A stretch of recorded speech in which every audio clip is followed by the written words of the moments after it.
Hey. Ini-blur na lang yung mga ano.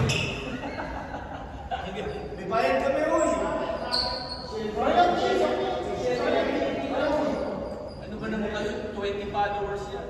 Ito madami na sa ano, 11 na pa. 2 years ago. Subscribe and follow. Yan. Just click. Okay. So, ano mo? RD. Good morning po, good morning. Kabalin. Pampangan. Taga-haray. Idol, kamusta ba? Dapat may name sila. Haray. So, nag-Bible study nila kami before we play, we pray. So, let's read first. Welcome back, Mark. Wala si Darwin. Si Lindon, mga bakasyonista. Si Sherwin din. Okay, Mark please. One verse each. In every nation he accepts those who fear him and do what is right. This is the message of good news for the people of Israel. That there is peace. Yan po yung ano namin na Jesus Christ, whom every morning routine namin, breakfast namin is prayer muna bago kami mag-start ng basketball po dito.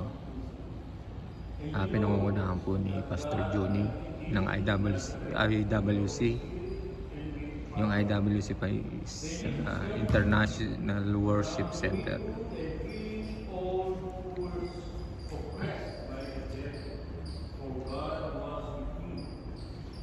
Okay, so thank you. So we are in what you call Christmas season. So yung pagdating ng Panginoon is something that we can actually exploring who He is and why He came. And so last week, pinag-usapan natin na si Jesus was born in Bethlehem but He grew in Nazareth. And He made His headquarters sa ministry niya at the age of 30 sa Capernaum. And they're both Galilee. Galilee is considered a notorious place. Notorious, parang tumira ka sa Flora Corner Macgregos. Parang notorious yung lugar. Yung of all places, kumbaga sa akin, pag sinabing Tondo, yan, Dagananin. O kaya pag sinabing Catalon, Jajambu, diba? Yung mga lugar na notorious, marami siga, marami patayan, hindi mo dapat tirahan. And yet, Jesus grew up in Nazareth, and then He made His headquarters sa Capernaum, both in Galilee region or province. So what does it convey? It conveys that Jesus did not just come. God, So sa ngayon po, panlabing isa po ako kasi dito hindi na siya pumunta rito para may magpapagawa lilistahan. sa palasyo, So unang 10 sila yung far away from sila yung unang maglalaro. ordinary human being. No, He lived amongst the worst. And the reason being that He lived amongst the worst, it conveys God's love. Lahat po yan, mga kaibigan natin, mga player natin, yung mga Even for ballers.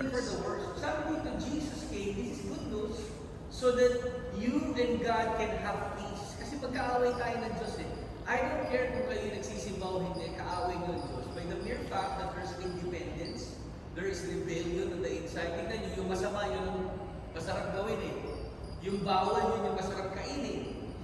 Yung human nature natin is in rebellion against God. That maglagay ka ng 2 baka, 1-year-old, bigyan mo na isang bola, mag-aagawan niya, kahit bungi yan, magkaagatan niya. Sino nagturo sa bata mag-aaway? It's the nature. We were born with a sinful nature. We are a rebellious people. Walang hindi rebellious. Kahit yung sobrang bait na nakaupo na ang bait-bait, deep down, naiinis yan sa mga bully, naiinis siya sa mga ganito, hindi na lang natin yan, lalabas na lang yung kasamaan niya, when he grows up or she grows up, hindi natin, wala tayo, ganyan ba na?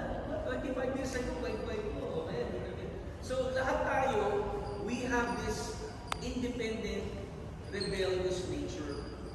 And yet, look at why He came. He came for you, for rebels. He came for you, independence from Him.